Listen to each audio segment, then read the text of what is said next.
What's up, guys? This is the Livin the Dream podcast. I'm Sam, and welcome back to another great episode where we dive into all things blue collar, whether that's climbing a ladder or crawling in a ditch. We cover everything. So how about you go over to the YouTubes? If you're already here watching this, you probably are. Give us a like and subscribe. Drop us a comment. Follow us on Facebook. We're also on Apple Podcasts and Spotify. So how about you guys just sit back, relax, crack you a cold one. We'll do the rest. Let's dive into it. Yeah. Cheers. So we'll try not to have as many on the table this time around. Well, hey, wait, none of you guys got to see how many were on the table the last time that I had this guy on the podcast. So the last time was June 10th of 2025, and we almost killed off a 30-pack. Yeah, we had 13 apiece. We'll here.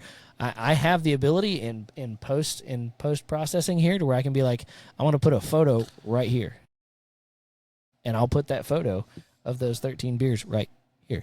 That was terrible. It was terrible. But I have to fly in the morning, so I really don't want to. Yeah, let's not do that. I have flun. Flun? I have flun and flown. Okay. Hungover. Yeah, not a good time. Not a good time. Really? Not a good time. Not recommended. I'm not recommended for amateur flyers to fly hungover because you're going to spend a lot of time with that bag. Oh. So in other words, what you're telling me is your co-passenger is going to be Ralph. And he'll be talking to Earl in the big white bag. Yeah, correct. Yeah, not a good time. I wouldn't recommend it. Most people don't like flying anyway. Right. Flying like that is a shit sandwich. All right.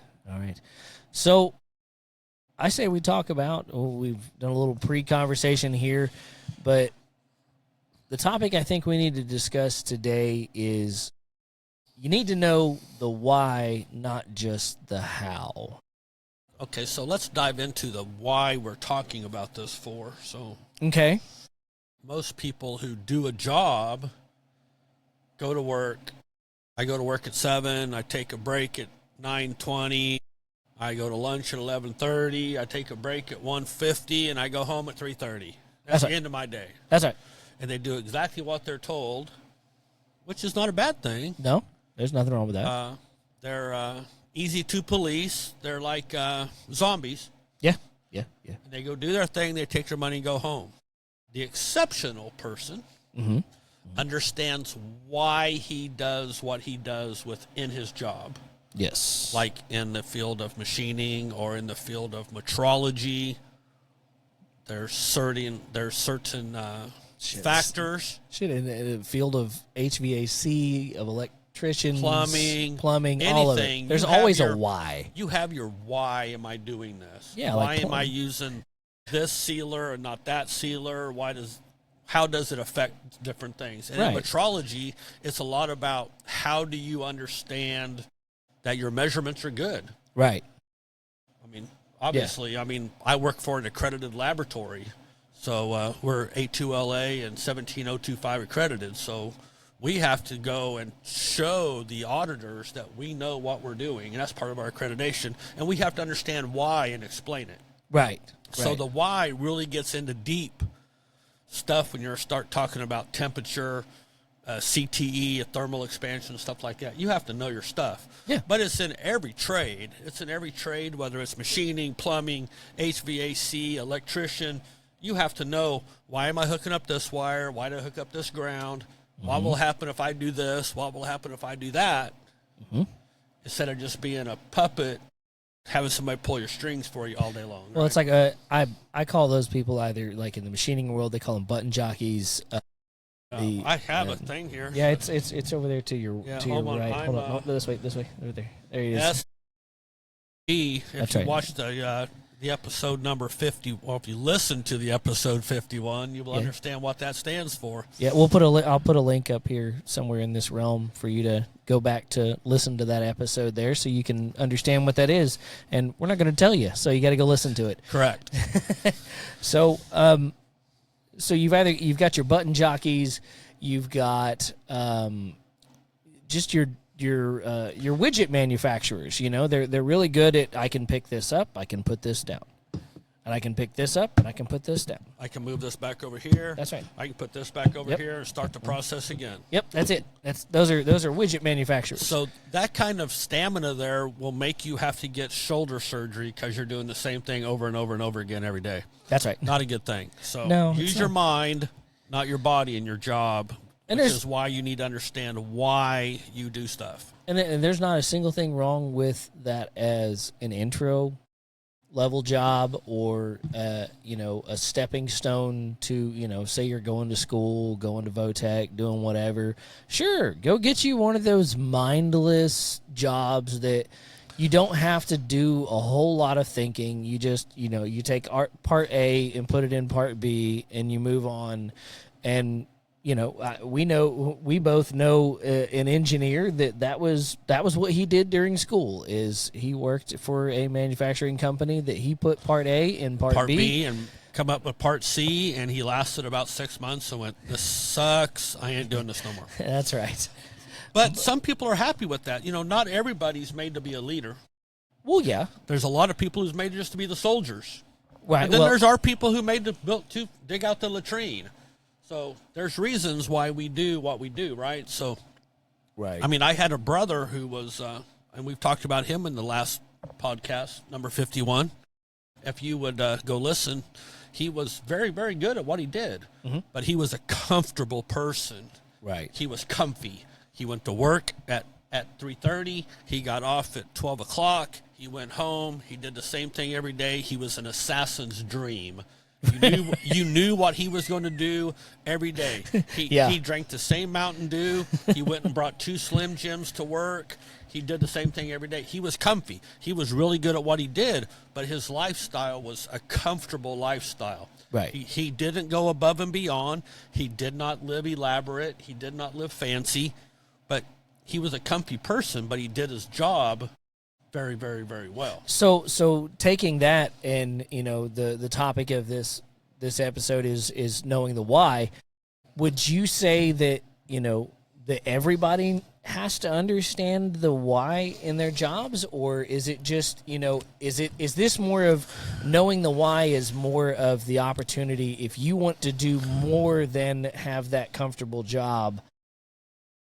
That's how you do it, is knowing the why. I would say there's a little bit of, you need to know why you're doing it. If you're going to be good at your job, you need to know somewhat of the why.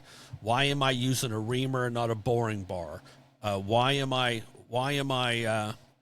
putting down a control and a metrology alignment and not just measuring it again every day? Why am I doing this?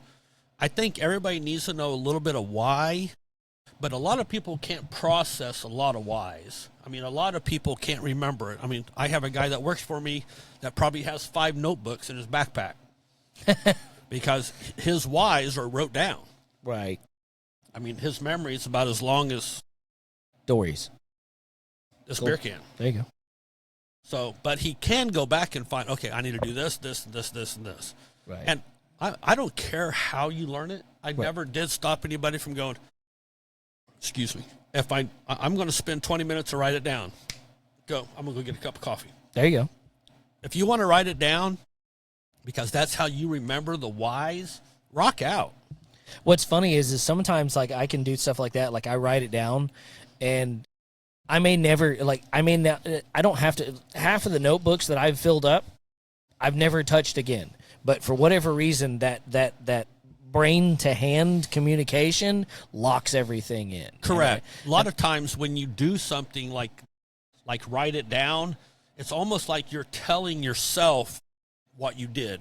Right. Just like I told you in the last podcast, number 51, that if you have to teach, yes, that's how you learn. Yeah. So when you're a trainer, you learn how to teach it. You learn how to describe it. You learn how to embed it into people. And I got people already who just go through the motions. I mean, they're great people.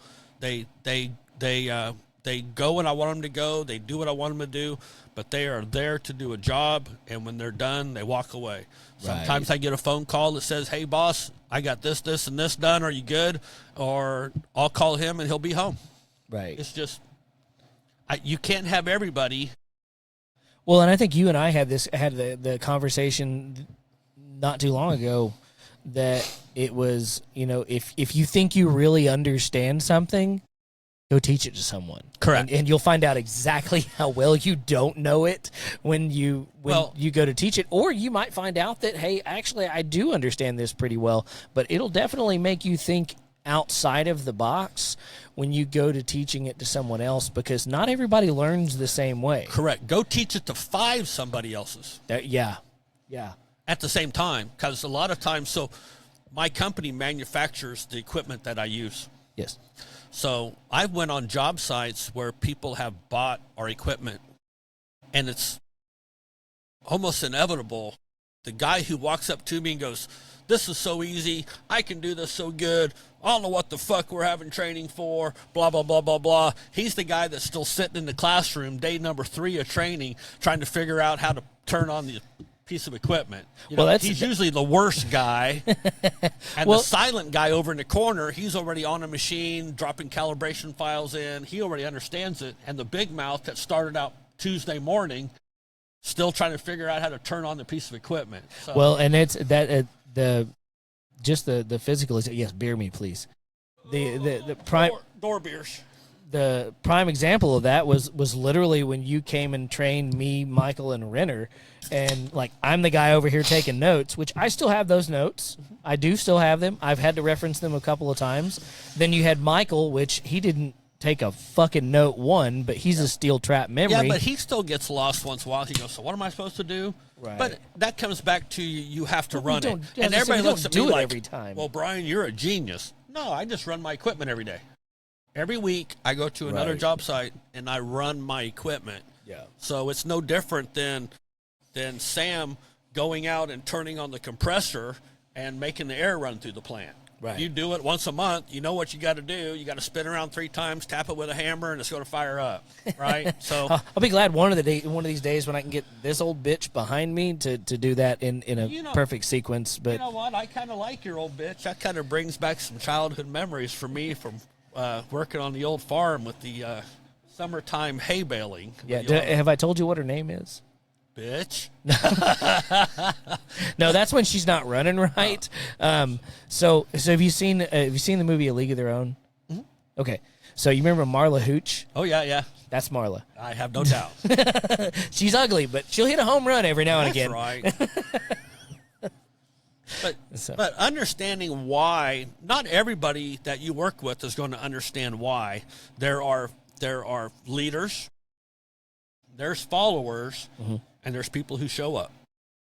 Yeah. Hey, that's a great summation right there. Yeah, there's people who show up, then there's followers, mm-hmm. people who want to learn it, they're in your back pocket, they're like, "Man, you know this." Then there's leaders. Right. Not everybody can be a leader. You can't have all the chiefs and no Indians. You got to have some Indians that know how to go fight the fight. But you're also going to have the dude in the back end that don't want to fight. He just wants to be at the party. He just wants to do it. Correct. Yep. Just wants to be at the party and do what he needs to do and go home.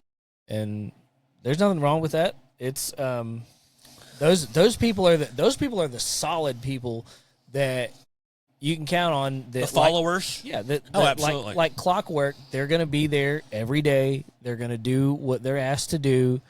And they're a cornerstone in any shop, any job for that matter. Like you've got like the old boy from Office Space. They took my stapler. Like, old boy got fired and he still showed up every day because that's what he knows how to do. Okay, correct. And you got to have your staples. I'd almost believe that. I had a guy working for me. I think the last time I did a machine for you that he didn't know what was going on. I believe that I could have fired him and he would have showed up the next day. I mean, the dude was just, he didn't belong. He didn't understand the leader, the follower, or I'm trying to remember which one it is because the skinny one. Was this the guy that had? Oh, okay. Yeah, I mean, yeah. Yeah, he needed to be doing that job like I needed to, and I used this in the last podcast too. Fly to the fucking moon, right? Yeah. I mean, because what we do is hard. We just make it look simple, right? Just like you out there the other day working on a compressor. Yeah, I don't know it. Yeah. So it looked like a big drippy bitch to me, but you're next thing I know, you're closing panels and throwing air nozzles and the shit's working. So it just depends on what you know how to do. And people get intimidated by the concept of somebody jumping in, making it happen, and walk the fuck away. Go, I don't worry about that. Yeah. That's the leader, and the guy who goes, "What'd you just do?" Yeah. That's the follower. Well, and the guy who goes, "Oh, you got it fixed?" Okay.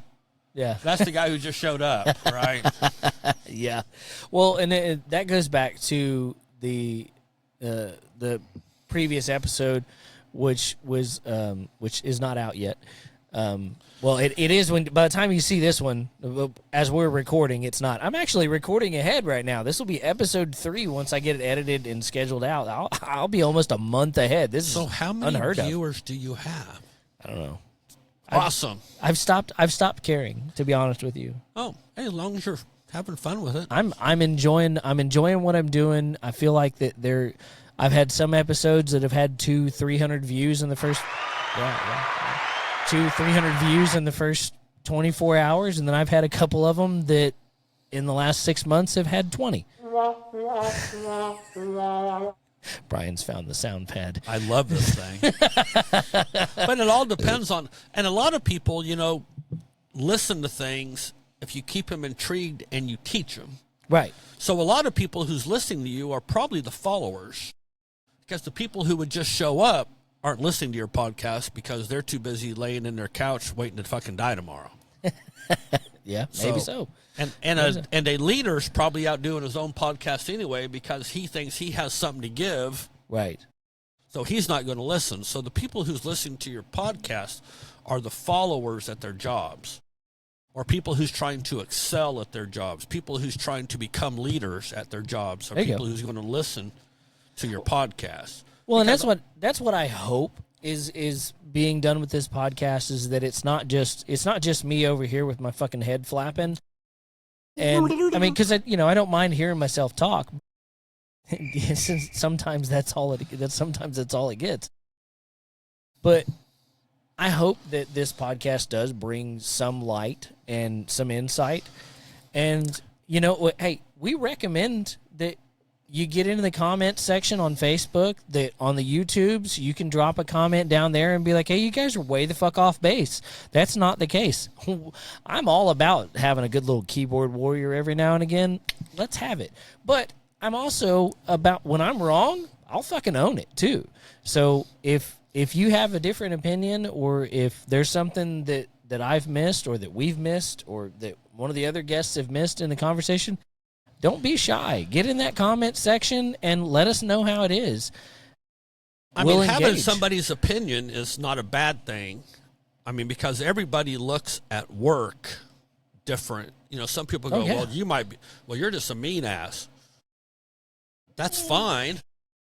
But, at the end of the day, this is not personal. At the end of the day, it's a group of people set out to perform a task, to complete a task, so they can move on to the next task. Right. This has nothing to do with nothing. This is not going to paint your house. This is not going to put gas in your car. No. This is not going to go to the grocery store for you. This is not going to go out and go fishing with you. This is not going to go to the soccer game and watch your daughter play. This is about a group of people, leaders, followers, and people who show up, performing a task to move on to another task. Mm-hmm. That's all we do. We're not doctors. We're not lawyers. We are blue-collar workers living in a blue-collar world. And the whole purpose of all of those people is simply to earn a fucking paycheck. Earn a paycheck. Earn a paycheck. Take your fucking money, go fuck home. Yeah. Quit creating problems. Yeah. Take your fucking money. Work your fucking day. What is it? What is it that you say? I'm not your mother. I'm not your mother, your brother, your father, your lover. That's right. This is the fucking job. I mean, I have my friends and I hang out with my friends, but at work, I'm not your daddy. I mean, yeah, I'm here to collect a paycheck just like you are. And if you're on the same path as me going forward to accomplish the same goal, then Jump on back. The wagon is not at full. Well, and like I have 4 guys who work for me. Well, 3 guys working on getting a 4th guy. And I have 2 guys. I have 1 guy who can flip-flop. He can work for me at the daytime and go out and drink, party, have dinner with me at night, and his feelings don't get hurt. That took a long time to develop that because I'm a one-way street. And yeah. I have other people. I have 1 other guy who just shows up. Yeah.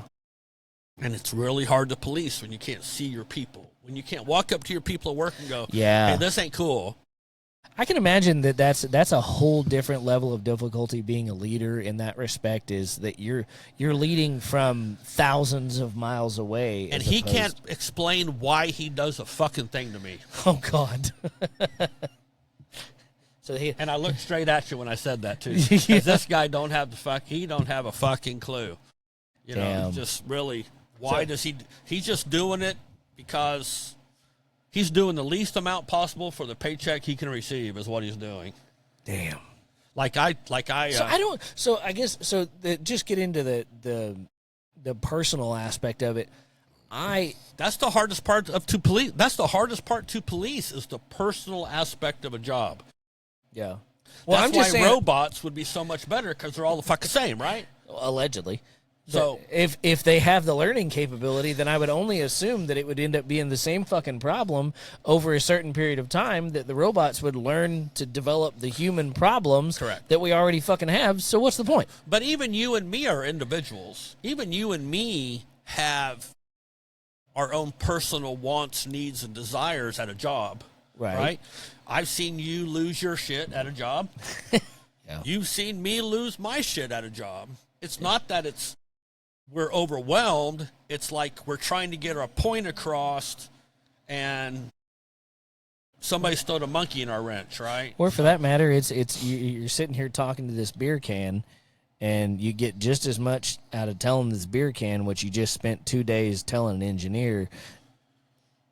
And the engineer understands just as much as this beer can does after the conversation's over with. Usually the empty beer can.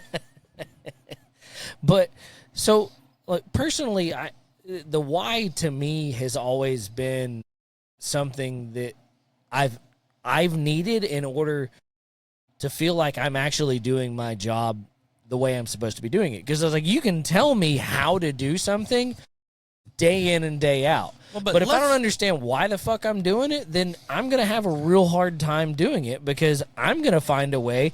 I'm the skinny fat guy that you go to find out the easiest way to do the job, because if it comes I disagree that he's the fat guy. I'm not right. Because if it comes right down to it, I'm going to find the easiest way to do that job. But let's explain this a little bit more in depth while we're sitting here talking about this. Okay. Explain the fact of the why. Explain the why. Explain what you mean by the why. If you're working on a oven that, let's say you're working on an autoclave.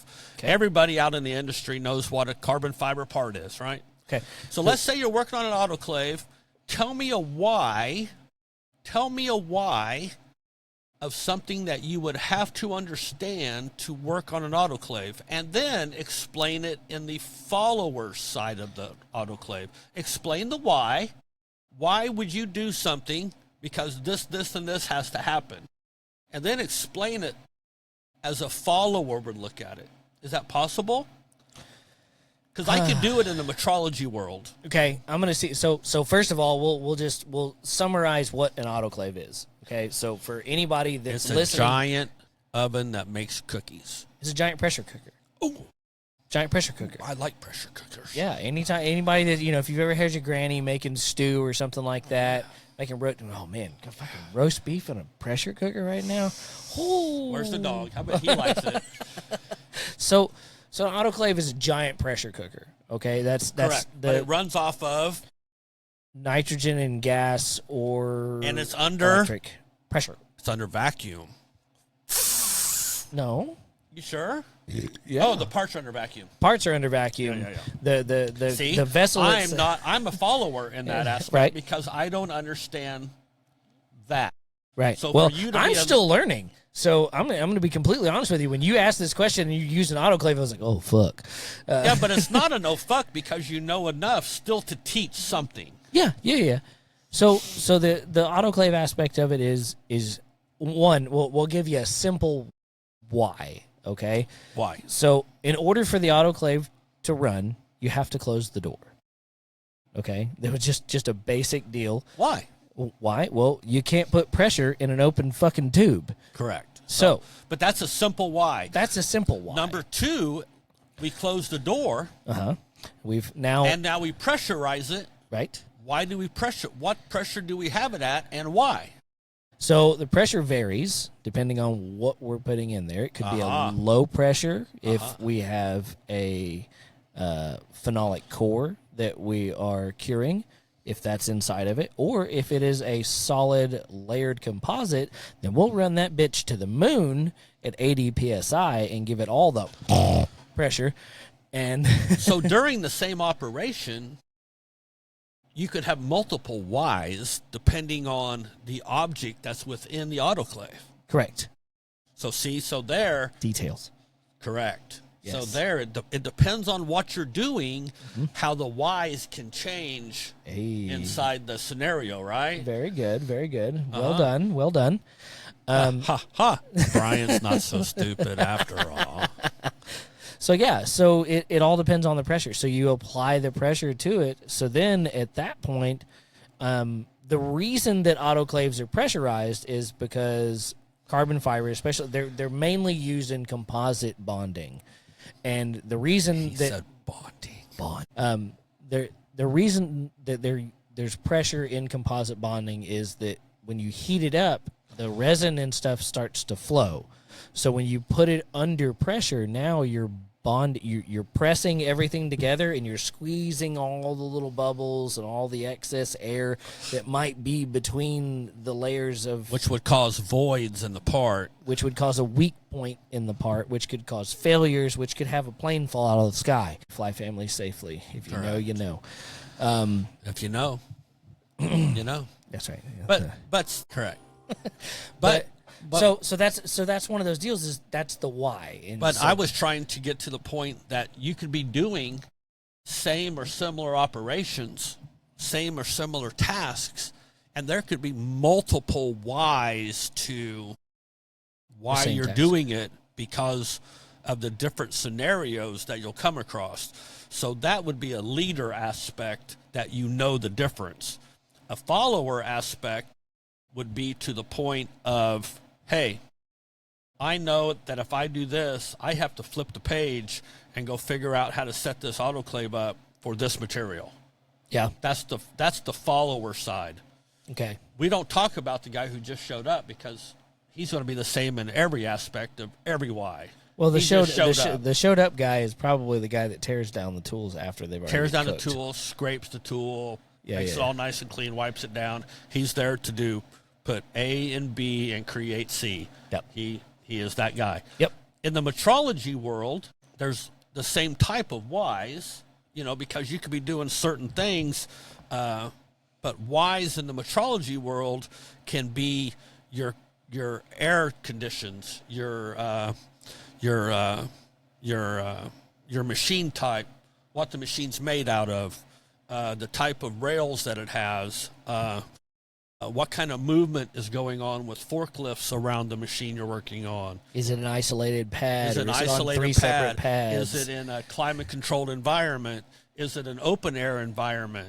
Somebody sits there and says, well, I want you to hold 1,000's tolerance, but you're 74 degrees in the morning and you're 97 in the afternoon. Ha, ha, ha, ha, ha. You're very funny. You ain't going to do that. Right, and the machine's sitting on 3 separate pads that aren't isolated at all. Correct, and the bed is in 3 pieces sitting on 3 separate pads. That's so right.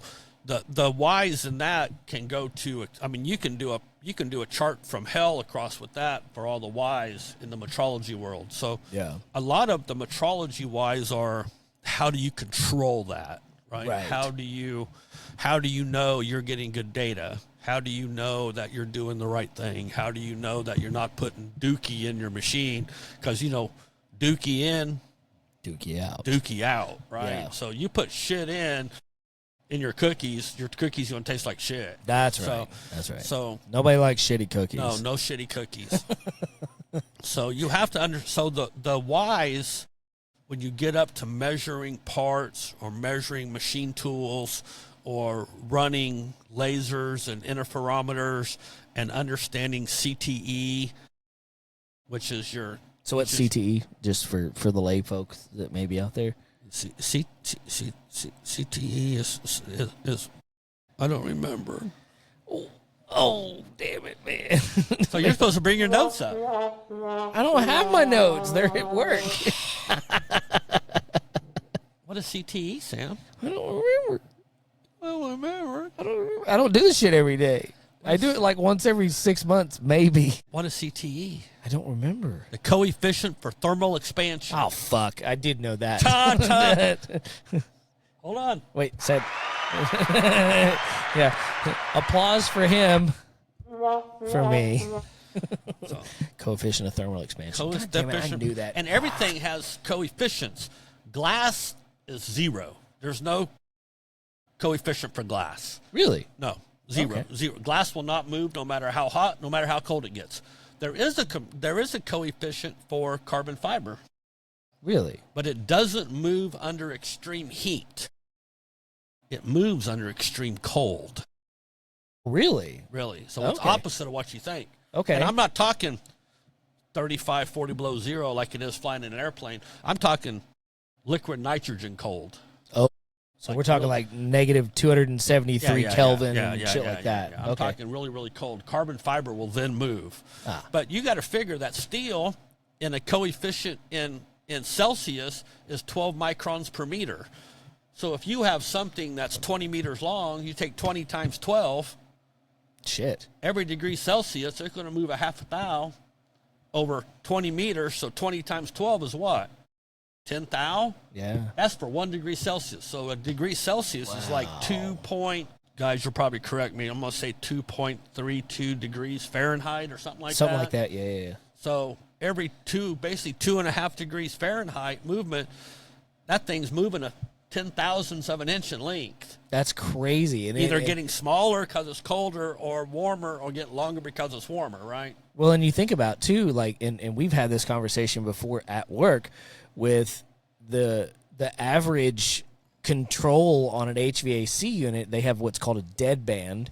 Where we just had this conversation maybe, December. About 3 weeks ago. Yeah, December. So that was last month. Yeah. Yeah. Jingle bells, jingle bells. Yeah, that was approximately the 2 episodes ago from which y'all got a last episode, because I took January off, basically. Unbelievable slacker. Hey, that's fine. You guys got an episode every week for, like, the other 11 months, okay? So I get a little break every now and again. Slacker. But, so, the average dead band on an AC unit is 2 to 3 degrees. Okay, but what's this podcast about? It's about the why. So why, in a manufacturing facility, when they've been told multiple times that they need to reduce their band on their HVAC to hold their parts tighter, why do they not control it better? And how could they control it better?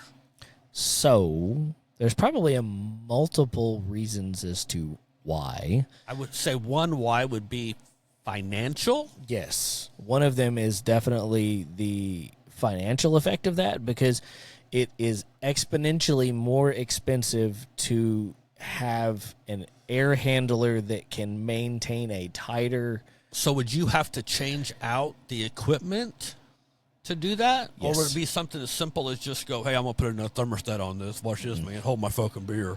No, you have to change out the unit because the unit's not capable of doing it. No, the unit is not capable of doing it. That's the why. That's the why. That's what we're here talking about, right? Is why. Yeah, no, you are not able to. And for any of my HVAC guys out there, if I'm wrong in that respect, please drop us a comment and tell me. I'm more than happy to own it, and I want to have a conversation with you, because we need to address this issue because of this conversation.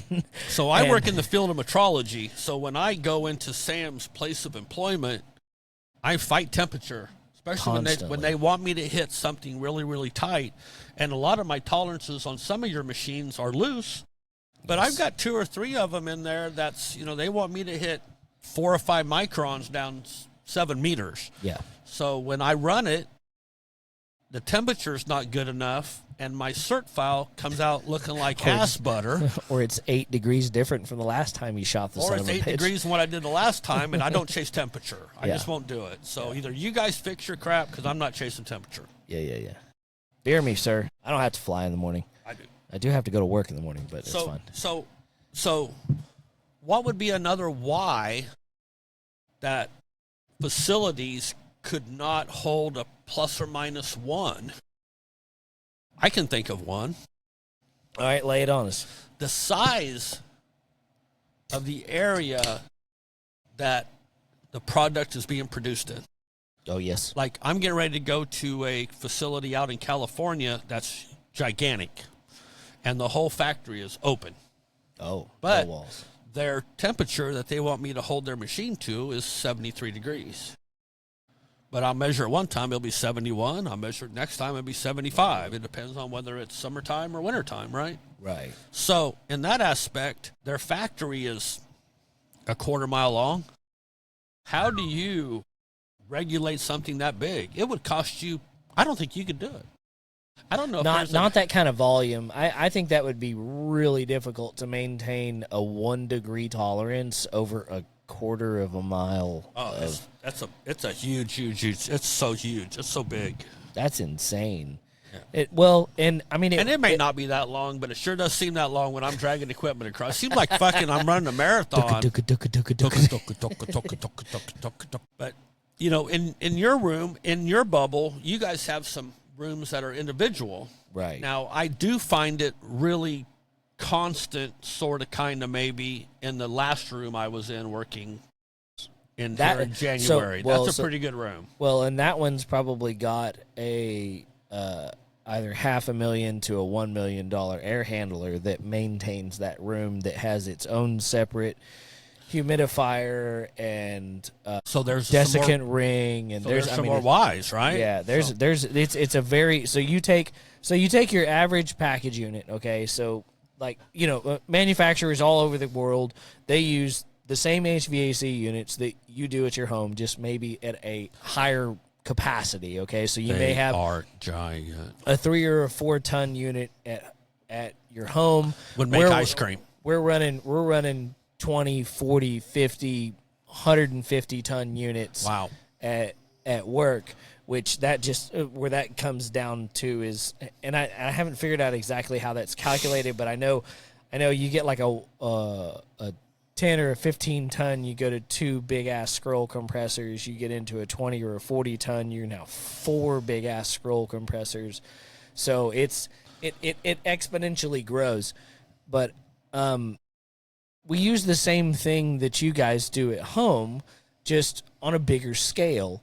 And the only difference between the stuff that we have that are in either a controlled contamination room or a clean room. Now, you get into the clean room aspect of it. I don't know anything about that, but I know that that's probably even stricter, and that's where you get into that 1 to 2 degree tolerance stuff.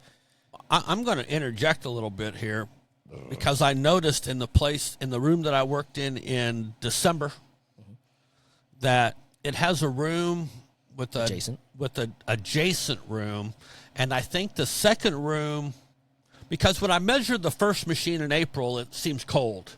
Yeah. When I measured the machine on the other side of the wall with the opening, it seems warm to me in December. I think the other room was an afterthought, and maybe the air's not the same in one room as it is the other room. So the next why I would think of would be construction of the rooms. Yes. Well, what is the room capable of carrying with the unit sitting on the roof? Well, and the other thing, too, is when you get into adding on to rooms and stuff like that and trying to use existing units that are there, excuse me, which is what we're running into in that room that you're referring to, is we added that room on. Correct. And it consumed part of one unit, but not all of that unit, and that unit still supplies air to other areas, which complicates things exponentially. Again, we as well. start out with why number one, financial, right? Right. Yeah. So what's the purpose of our conversation here? If you're not willing to throw coin, it's impossible to have a near perfect world in any type of industry. Oh yeah. Because perfect costs money, and people in business will do whatever they can to get around perfect. Well, and it's not even that, but it's the just to not to defend anybody or anything along the lines, but you say defend or offend? Or both. Oh. There you go. Not to defend or offend anyone. That when it comes into that, you get into the return on investment. Okay, fine. So I spend $1 million on a unit for this 400 square foot room, and we'll say 1,000 square foot room, and if it's only going to allow me a half a thou more tolerance, and everything that I'm doing anyhow is already in a 2 thou tolerance, who fucking cares? $1 million for a half thou doesn't mean shit. Well, so it does to the metrology guy. Well, it does. But at the end of the day, it comes back to the what do I need? What do I need this mouse to do? Do I need this mouse to be accurate within a half a thou, or do I need that mouse to be accurate within 2 thou? Or 3 thou. Or 3 thou. And if within 3 thou is adequate, and I can do that with a unit that already exists, then fuck it. Why do I need to spend $1 million? Correct. So there you go. So there's whys on both aspects of the whole spectrum. There is, it's why do I need to spend more? Spending more doesn't always mean you're going to get more. Sometimes. So okay, we'll go in the race car world. Okay, race car world. So all the way up until a 10-second car, you spend $1,000, and it makes a dramatic difference. Okay. Now, past from 10 seconds to 12 seconds, $1,000 will only gain you about 1/10 to maybe 2/10 of a second from 10 seconds to a 12-second car. Sorry, I'm going the other fucking way here. From a 12-second to a 10-second car. How many beers have you had? Several. So from 12-second to a 10-second car, you're only looking at about $1,000 for 1/10 or 2/10. When you get in from the 10 seconds to the 8-second realm, now you're looking at add another zero behind that. So now you're looking at $10,000 per every 1/10 of a second. So now you go from the 8-second to the 6 and the 5 and all of that. You're throwing fistfuls of money at this son of a bitch for 1/10 of a second in a quarter of a mile. I didn't mean to be on my phone during your podcast, but my granddaughter was texting me, so you fell off. That's acceptable. That's acceptable. I understand where I stand. Okay, the granddaughter takes priority. I'm not mad about that. Someday I will have that as well. Well, my Ta-da! Now it's my turn. I'm being asked if my stable boy chores were done. Absolutely. Nah. They were. Tell her you're drunk, laying on the couch, and the only thing you can do is answer the telephone, and then see how she responds. No. I'm all about fire for effect. Sometimes, I'm like, well, no, mother. I don't have them done. No, I don't have them done, mother. All right. So there we go. So, sum it up, Mr. James. So, the whys, we've talked about lots of whys. And different whys. Yes, on different levels. On different levels of whys. So, number one, a leader has to know why. A leader must be able to teach the whys. Ooh, that's a good one. The follower has to be able to learn the whys because his inevitable goal is to be a leader. So if he is incapable of learning the whys, he will never be a leader. He will always be above average follower. But still just be real close to the guy that shows up. He'll be really close to the guy who shows up. He'll be a top level I show up guy, but that's about it. Because, at the end of the day, you have to be able to go into work, perform a task with whoever's going to perform that task with you. Some people are going to walk away. Some people are going to disappear.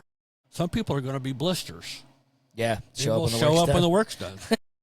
And then they'll take credit for it. They'll stand in front of the camera and take the picture with the baby, right? Yeah. But they didn't do fucking nothing other than go, oh, I showed up. Yeah. So you can either wrap yourself around it and get your feelings all hurt and get frustrated, or you can just roll on and identify them as a turd in a punch bowl and keep on going on and being the leader, right? Because the only person you're going to hurt as a leader is you. Because the guy who just shows up, not going to hurt him. Will never hurt him anytime. Yeah, he will just show up tomorrow and go, I don't know why you're mad at me for. I did the best I could do. And, I don't think it's fair that you're telling me that I'm a piece of shit. So the only thing that's going to happen is that you're going to get all frustrated. You're going to end up with a fucking ulcer. And you're going to end up with an oyster. I hope not a hemorrhoid. Oyster? Not an oyster. No. An ulcer. I like oysters. An oyster ulcer. Mm-hmm. Or a heart problem, or fucking so stressed out you can't sleep at night. Yeah. And he ain't going to give two wet fucks about it. Yeah. So the guy who just shows up is the guy that's happy-go-lucky going home every night ready to watch the next rerun of fucking MASH, right? While you're out here trying to work on your fucking tractor, play with your dog, live a life, still working on the why am I doing this? Yeah. Because that guy don't give a fuck about nothing. Yep. So the whys are only for people that want to accept it. There you go. If you don't want to accept the why and learn your job, then get in the back of the fucking bus and hold on for the ride. That's right. There you go. Well, folks, I think we're going to wrap that up because that was probably the best summation possible out of that. So this has been Livin the Dream podcast. I'm Sam. I'm Brian. And we'll see y'all next week. If you're late, you're lost.